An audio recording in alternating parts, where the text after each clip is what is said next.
مختلف طریقے بھی موجود ہیں۔ قبالہ کی اس قسم کی بنیاد روشنی، اچھائی، اندھیرا اور برائی وغیرہ ہے۔ قبالہ عملی اعتبار سے پھر دو اقسام پر مشتمل ہے۔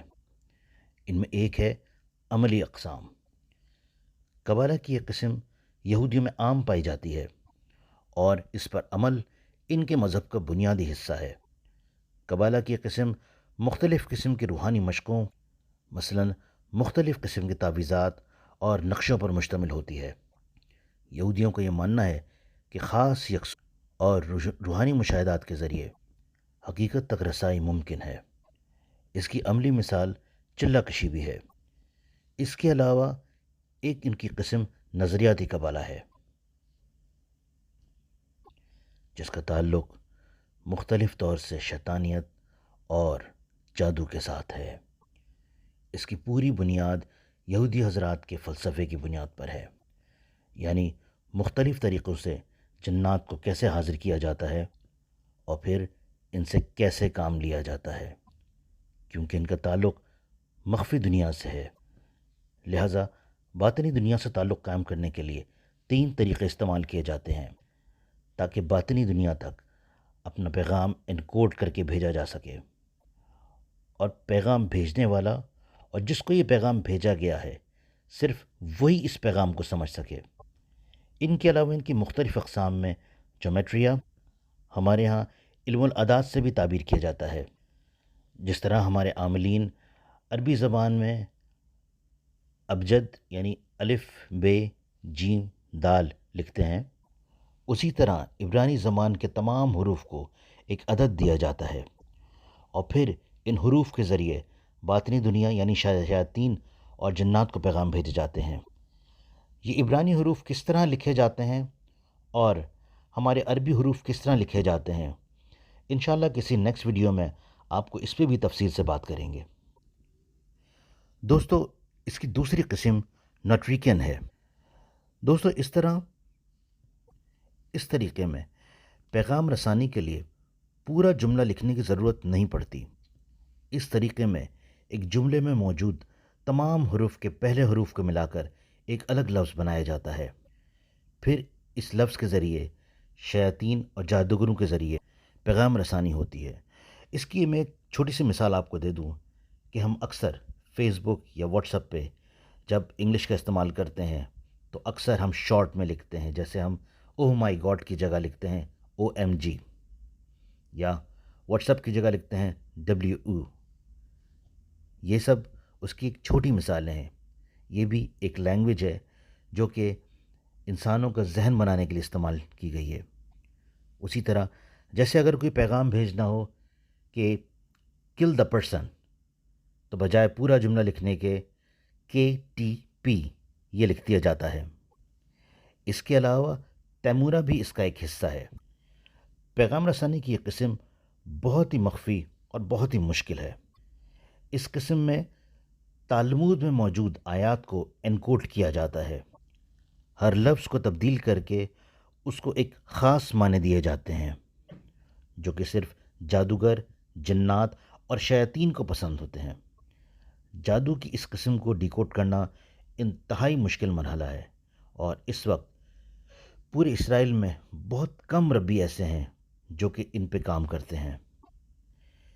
یہ مشکل اس لیے بھی ہے کہ اس میں پیغامات کی رسائی صرف 2 لوگوں کے درمیان انکوڈڈ شکل میں ہوتی ہے۔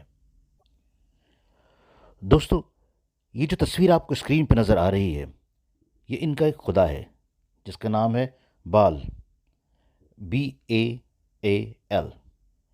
ایک انسان جس کا سر بکرے کا ہے اور اس کے ماتھے پر سٹار کا نشان ہے، اس کے ساتھ مختلف سائن اور سمبلز ہیں، اور ہر ایک کا مختلف مطلب ہے۔ جیسا کہ آپ دیکھ رہے ہیں ہر جگہ مختلف نام لکھے ہوئے ہیں، ان ہر ناموں کا مختلف مطلب ہے۔ علمناتی اور فری میسن میں یہ دونوں کا گاڈ ہے، بلکہ وہ اسے گاڈ نہیں کہتے، ان کے لیے یہ ایک ہائر اتھارٹی یا ایک ہائر سمبل ہے، ایک ایلومینیشن ہے۔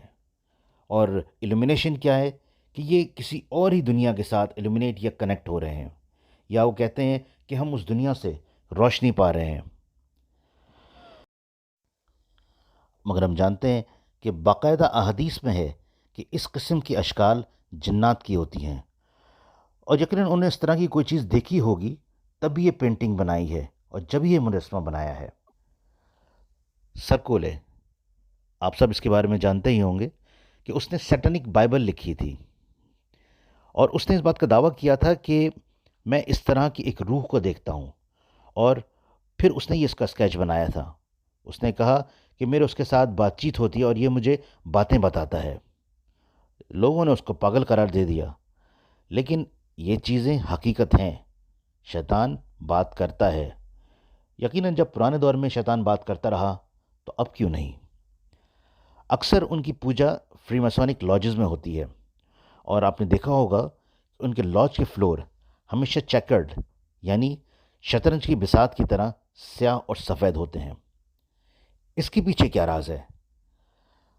آپ صلی اللہ علیہ وسلم کی ایک حدیث ہے کہ کبھی بھی ایسے نہ بیٹھو کہ آدھے سائے میں اور آدھے سورج کی روشنی میں ہو۔ تو صحابہ نے پوچھا کہ یا رسول اللہ کیوں؟ تو ایک اور حدیث میں اس کا جواب آیا، یہ مسند احمد کی حدیث ہے کہ یہ شیطان کے بیٹھنے کا طریقہ ہے، جنات اس طرح بیٹھتے ہیں۔ اور اب اس حدیث سے پتہ چلتا ہے کہ اس کا کنیکشن یعنی چیکرڈ فلور کا تعلق کس طرح جنات سے جا کے ملتا ہے۔ یعنی یہ چیکرڈ فلور ایک راستہ ہے جو جنات سے تعلق قائم کرنے کا ایک دروازہ ہے۔ قبالہ باجود بنیادی طور پر سگنیچر یا سائن لینگویج ہوتا ہے۔ مجسمے ہوتے ہیں، پینٹنگز ہوتی ہیں، اور ان کے تھرو جنات ٹریول کرتے ہیں۔ ان کو ان چیزوں سے انرجی ملتی ہے۔ جب یہ احادیث میں مجسموں کے بارے میں منع کیا گیا ہے کہ جس گھر میں جانداروں کی پینٹنگز ہوتی ہیں یا مجسمے ہوتے ہیں وہاں جنات کے آنے کا بہت زیادہ خدشہ ہوتا ہے، کیونکہ ان کو یہ چیزیں اچھی لگتی ہیں اور اٹریکٹ کرتی ہیں۔ یہ ایک سائن لینگویج ہے، مطلب جو ہم تو نہیں سمجھتے، اس لیے جب بھی کوئی ریکی ماسٹر جب کسی گھر میں جاتا ہے تو سب سے پہلے وہاں سے مجسمے اور پینٹنگز وغیرہ ہٹاتا ہے، کیونکہ یہ چیزیں انہیں انرجی دیتی ہیں۔ اب یہ بھی سائن لینگویج کی وجہ سے ہے کہ چیکرڈ فلور سے انہیں انرجی ملتی ہے۔ دوستو، یہ جو تصویر آپ کی اسکرین پہ چل رہی ہے اس کو ہینڈ آف فاطمہ کہتے ہیں۔ کچھ عرب ممالک، خصوصی طور پر یمن اور پھر ایران اور پاکستان میں بھی فقہ جعفریہ کے لوگ اکثر اسے استعمال کرتے ہیں، اور اکثر یہودی بھی اس کو استعمال کرتے ہیں۔ اس میں ایک آنکھ ہے۔ قبالہ جادو میں اس سائن کی بہت اہمیت ہے۔ اس کا کانسیپٹ یہ ہے کہ ہینڈ آف فاطمہ شر سے، شیطان سے اور بری نظر سے ان کی حفاظت کرتا ہے۔ اس کو ڈائریکٹ کنیکشن بھی کہا جاتا ہے، اور یہ کہتے ہیں کہ اس کا قبالہ کے ساتھ ڈائریکٹ کنیکشن ہے۔ لیکن یہ بھی ایک سائن لینگویج کا پارٹ ہے جس کے ذریعے جنات کو ایک میسج کمیونیکیٹ کیا جاتا ہے۔ اکثر آپ نے دیکھا ہوگا کہ تعویذوں میں کچھ نمبرز لکھے ہوتے ہیں، ان نمبر سے جنات کو میسج دیا جاتا ہے۔ یہ نیورولوجی کی ایک سائنس ہے۔ دوستو، بعض محققین کہتے ہیں کہ قبالہ کے اغراض و مقاصد روحانی کردار اور انسانی رویوں کو بہت متاثر کرتی ہے۔ اسے دنیا بھر میں نشر کر کے پھیلایا بھی جاتا ہے، اور جہاں جہاں ان کے وصول کنندہ ہوتے ہیں وہاں سے مزید آگے استعمال ہوتا ہے۔ جس طرح سیل فون یا ریڈیو سیٹ کام کرتا ہے، اسی طرح اس جادو کے وصول کنندہ کے خاص نشانات ہوتے ہیں۔ مثلاً والٹ ڈزنی کے کارٹونز، فگرز، بچوں کے cartoons, Harry Potter, Simpson cartoon کے بارے میں تو آپ لوگوں نے بہت سنا ہوگا، بیٹ مین، سپر مین اور اسپائڈر مین وغیرہ، اور بچیوں کے لیے باربی اور سنڈریلا وغیرہ۔ ایک آنکھ، مثلث، ایکس کا نشان، پیرامڈز، کچھ اعداد مثلاً 666، 322 وغیرہ وغیرہ۔ جہاں جہاں ان کی تصاویر یا یہ اعداد موجود ہوں گے وہاں وہاں ان کے اثرات ضرور ہوں گے۔ دوستو، قبالہ کے ذریعے ایلومناتی والے سیلیبریٹیز کو اپنے قبضے میں کرتے ہیں، ان کے ذہنوں کو مسخر کرتے ہیں اور ان سے وہی کرواتے ہیں جو کہ یہ لوگ کروانا چاہتے ہیں۔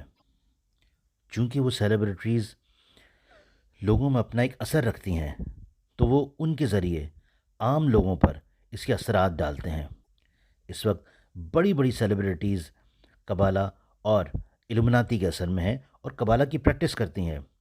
ہالی ووڈ 90% سے زیادہ علومناتی کے انڈر ہے۔ بالکل اسی طرح بالی ووڈ یعنی انڈین فلم انڈسٹری جو ہے یا انڈین میڈیا جو ہے وہ سب قبالہ یا علومناتی کے انڈر ہے۔ اس کی مثال آپ ان کے مختلف میوزیکل پروگرامز یا ڈرامے دیکھ لیں، وہاں آپ کو سارے ان کے سمبلز نظر آئیں گے۔ میں کسی پروگرام کا نام نہیں لینا چاہتا، مگر آپ ان کے جو میوزیکل پروگرامز دیکھیں گے تو ان میں آپ کو ان کے سارے سائن نظر آئیں گے، اور ساتھ میں ان کے جتنے سیلیبریٹیز ہیں جو سنگرز ہیں وہ سب ان کو وہی سائن بناتے ہوئے نظر آئیں گے جو کہ علومناتی کے ہیں۔ اگر آپ انٹرنیٹ پہ سرچ کریں گے تو آپ کو ان تمام سیلیبریٹیز، ان تمام لوگوں کی تصویریں آ جائیں گی جو کہ قبالہ کی پریکٹس کرتے ہیں۔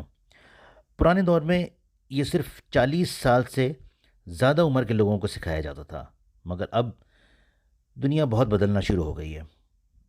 اب یہ لوگ جو ان کے چھوٹے بچے جو کہ جینیس ہوتے ہیں ان کو الگ حجروں میں رکھ کر وہاں ان کو اس کی تعلیم دیتے ہیں۔ قبالہ کی اس جدید قسم کا جو فور فادر یا جو مجدد ہے جس نے اس کو دوبارہ سے ریویو کروایا ہے، اس کا نام ہے اسحاق لیورا۔ اس کو فادر آف قبالہ بھی کہتے ہیں۔ اور آپ لوگوں کی ایک نئی انفارمیشن کے لیے کہ قبالہ کی پریکٹس کے لیے بہت ساری جگہیں، بہت سارے چرچز، بہت ساری خانقاہیں ہیں ہمارے پڑوس یعنی انڈیا کے شہر دلی میں بھی کھل چکی ہیں، اور سینکڑوں لوگ وہاں پہ قبالوں کو پریکٹس کر رہے ہیں۔ قبالہ پہلے یہاں نہیں تھا۔ ہندوستانی جادو ایک الگ قسم کا جادو ہے۔ انشاءاللہ کبھی کسی اور ویڈیو میں ہندوستانی جادو پر بھی بات کریں گے، مگر اب یہاں قبالہ بھی شروع ہو گیا ہے جب سے علومناتی ہندوستان میں آئی ہے۔ ہالی ووڈ کی ایک مشہور سیلیبریٹی ہے میڈونا، وہ قبالہ کی ایک پریکٹسنگ وومن ہے۔ نہ صرف وہ خود بلکہ وہ اپنے بچوں کو بھی قبالہ کی پریکٹس کرواتی ہے۔ شکیرا اور بے انتہا بڑے بڑے نام اس میں شامل ہیں۔ ریحانہ، جسٹ نیم اٹ، یعنی آپ کسی کا بھی نام لیں، 99% لوگ اس وقت علومناتی یا قبالہ کے شکاری ہیں۔ تو ساری دنیا پر حکمرانی ان کا وہ نظریہ ہے جس پر یہ شیطان کی مدد سے کام کرتے ہیں۔ یعنی پوری دنیا میں تمام مذاہب کو ختم کر کے صرف ایک ہی مذہب رہنا۔ دیکھنے میں تو یہ بہت اچھا شو کرتے ہیں، مگر اس کے مقاصد بہت خراب ہیں۔ یہ قبالہ کی ایک چھوٹی سی جھلک ہے جو میں نے آپ کو بتائی ہے۔ اس کے پیچھے ان کے کیا کیا اغراض، مقاصد ہیں، فی الحال ہم سوچ بھی نہیں سکتے۔ انشاءاللہ کبھی کسی اور ویڈیو میں اس کے بارے میں مزید تفصیل سے گفتگو کروں گا۔ اللہ تعالیٰ سے دعا ہے کہ اللہ تعالیٰ ہمیں ان تمام فتنوں سے اور دجالی چیزوں سے محفوظ رکھوائے، آمین۔ دوستو، اگر آپ کو ہماری کاوش اچھی لگی ہے تو ہمارے چینل کو لائک اور سبسکرائب ضرور کیجیے۔